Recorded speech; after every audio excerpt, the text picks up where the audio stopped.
Why does the church consider missionaries like better than everybody else? Oh, yeah, that's a good question. Because that really can be the case. Yes. Like you have Missionary Sunday or Missionary Weekend, and it's like, oh, they're coming back to say hello and eat some French fries real quick. Right. And, you know. Hey, I'm going to Colombia, and like, man, their French fries are awesome.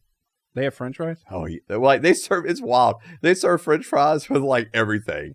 Like you order almost anything. Aren't they called something different? Yeah, like Papa Frias. Yes. Papa Frias. Yeah. Yes. Yeah. I like how it's Papas Fritas here in America. Thank you, sir. Yeah. Anyway, so yeah, but it always throws me off when people do that. Hawaii, like why? Just say Hawaii. Like, why do you have to do that? It's like on the phone when they say your name. They're like, I'm sorry, Nate couldn't pick up the phone. You know what I mean? Right. Yeah. I know. I had to do this like promotional video for Colombia. Like they just wanted me to do like a 30-second little like intro to people coming. And right. So I'm doing it in Spanish and I was showing it to my kids and I was like, hey, listen to this, and they're listening to it. And my daughter was like, why do you say your name different than the rest? Because it's like, I'm talking in Spanish, then I just go, Joseph Tillman. Yeah. Like it's kind of the same thing, right? Pastor Joseph Tillman. Right.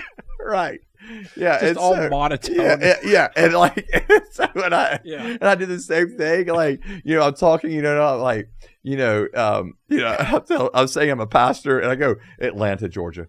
And I just bring like all accent drops and it's just, Yeah. So, I don't know why we do that, but we and I need to be better about that. Yeah. Anyway, so why are, sorry. Why are missionaries so like exalted?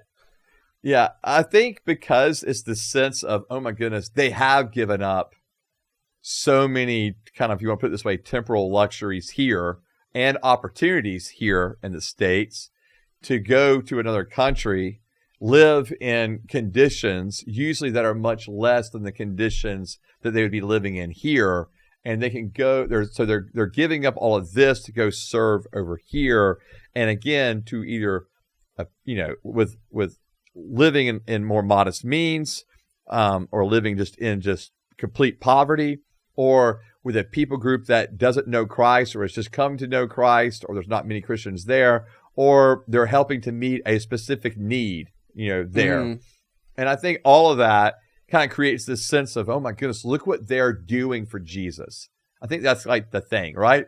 Like, look at what they're doing for Jesus. Isn't this incredible? And I did say earlier that I felt like those who give up need to be honored for that.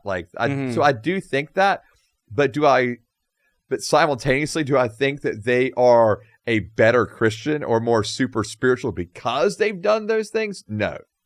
Okay. But I do have high levels of respect for them. Okay. But I will say this too.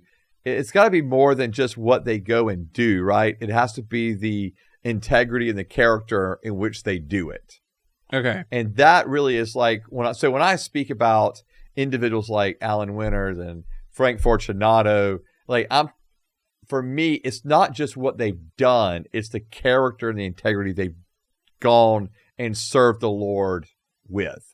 So, but the church never talks about them like they're doing so much for Jesus. They're like their life sucks.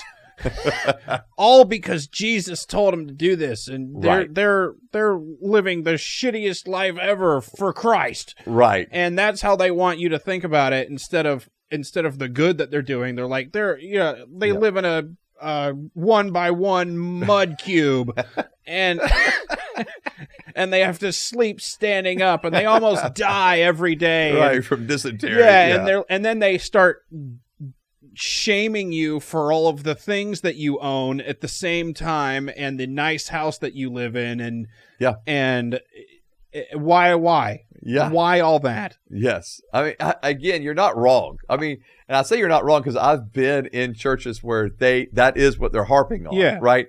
They're harping on how much the missionary does not have, how much they've given up, Yes. and how selfish and how greedy you are. Yes. And it Like, all comes back to you and Right. and I've been there. And so I guess this is what I would say is that, like, why do they do and I'm 6 years old, like I what?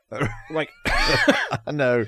And if you're asking, like, why do pastors do that and those kind of things? Because it's often coming from the pulpit, right? Yes. Up there. So the pastor's like introducing them and they're talking about it this Yeah. way. I think there must be some inherent built-in guilt from the pastor of that his ministry doesn't match the ministry of these missionaries. Oh. And so I think that there's some inherent guilt within himself. Mm. And if I'm just calling, because I feel like when I was younger, I felt like I probably did some of the similar things. Oh, really? Yeah. Okay. And so because, like you go to India and spend 16 days there and you're exposed to kids crawling around in trash piles and you're exposed to, human trafficking that's just happening just in the open, Okay. and well, every so- time you come here, I'll beat you up first. Yeah. I'll hit you Well, with that'd be- a stick. That'd be awesome. Yeah. Yeah. And then we can do the podcast. Right. Well, and I think that For Christ. right for Christ, conquering for Christ. And so, I think that that's one of the things that I was guilty of with doing that, because it's like and I think maybe the pastors too, they've been exposed maybe possibly to some of the things, or even if they haven't, they're just like, wow, but look at what all this missionary is doing. So I do think there can be some inherent guilt of I'm not matching them. Mm. And so what I'm saying is then they take it out that on guilt and on they everybody? project it on everybody. Yeah. And Okay. so I do think that's a reality. And so because I remember I never thought about that. I was talking to a couple of pastors, and I actually was getting mad that they were not getting what I was saying about the importance of partnering with the global church.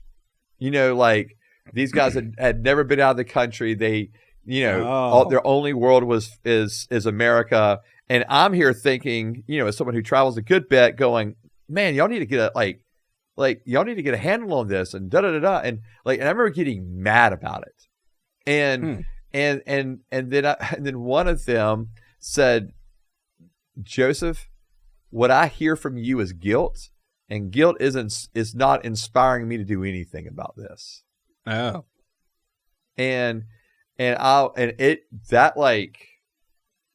I was like, oh, that is what I'm doing. Because I was like getting mad basically that they weren't grasping, or at least I felt like they were not grasping the need to go and serve in other countries. And the need for local churches here in the States to partner with people in our countries. And what I realized was that instead of guilting people, I needed to inspire people. So I needed to tell the stories, like what you're talking about, of look at what they're doing.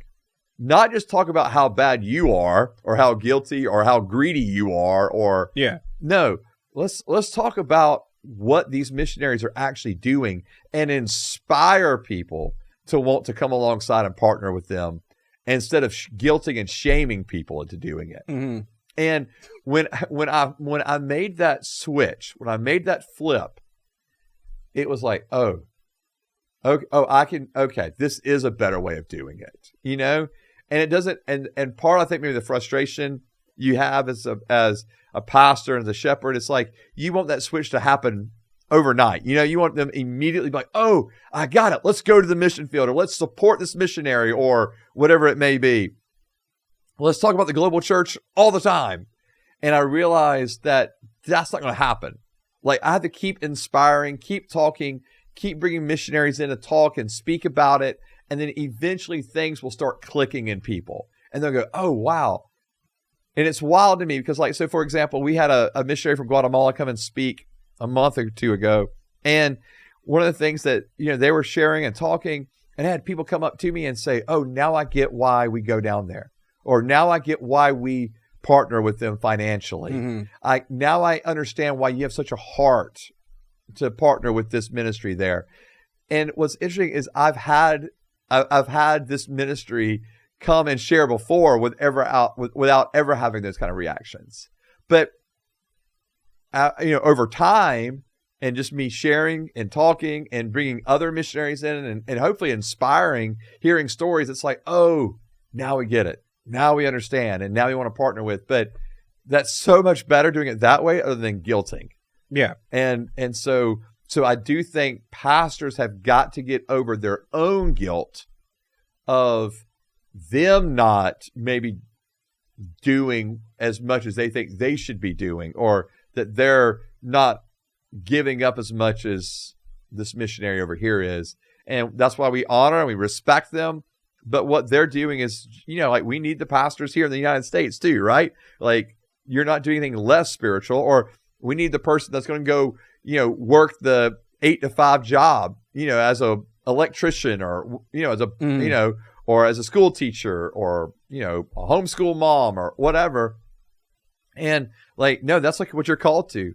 And like, so we celebrate that just like we celebrate this missionary who's coming and speaking, and giving up all, like, everybody has their part. It's all valuable. There doesn't have to be guilt and shame attached to things.